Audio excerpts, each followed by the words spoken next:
ভাই আপনার ফোনে এই পর্যন্ত আপনি যত অ্যাপস ডাউনলোড করেছেন এবং যে সমস্ত অ্যাপসে আপনি পাসওয়ার্ড দিয়েছেন, যদি কোনো একটা পাসওয়ার্ড আপনি ভুলে যান, আজকের এই ভিডিওটি দেখে আপনি সেই পাসওয়ার্ডটা বের করে দিন। আজকের এই ভিডিওটি সবার জন্য খুবই একটা উপকারী ভিডিও।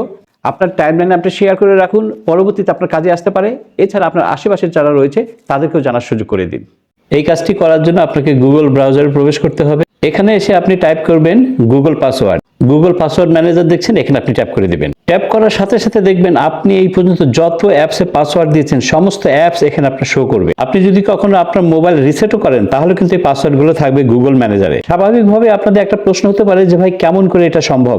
এটা অবশ্যই আমি ভিডিও শেষে বলে দিচ্ছি। এখন এখানে দেখেন গো টু পাসওয়ার্ড চেকআপ, এখানে আপনি ট্যাপ করে দিবেন। চেকআপ পাসওয়ার্ড রয়েছে, এখানে আপনি ট্যাপ করে দিবেন। এখন কন্টিনিউ রয়েছে, এখানে আপনি ট্যাপ করে দিবেন। আপনার ফোনের ফিঙ্গারপ্রিন্ট অথবা পাসওয়ার্ড চাইবে দিয়ে দিবেন। এখানে দেখেন দুইটি অপশন রয়েছে। এখানে দেখতে পাবেন আপনি সেম পাসওয়ার্ড কয়টা অ্যাপসে ব্যবহার করেছেন এবং আপনার যে সমস্ত দুর্বল পাসওয়ার্ড সেগুলি দেখাবে, ওগুলো আপনি চেঞ্জ করে নেবেন পাসওয়ার্ড। এখন আপনি যে পাসওয়ার্ডটা দেখতে চান সেই অ্যাপসে আপনি ট্যাপ করবেন। আমি গুগলে ট্যাপ করছি। দেখুন ট্যাপ করার সাথে সাথে কিন্তু পাসওয়ার্ড কিন্তু আপনার সামনে চলে আসবে।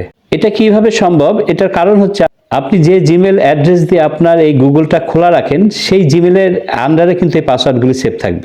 উপরে দেখুন আমার একটা জিমেল অ্যাড্রেস রয়েছে, এটাকে আমি জাস্ট চেঞ্জ করে দিই। চেঞ্জ করার সাথে সাথে ওই জিমেলের আন্ডারে যে সব পাসওয়ার্ড রয়েছে সেটা শো করবে।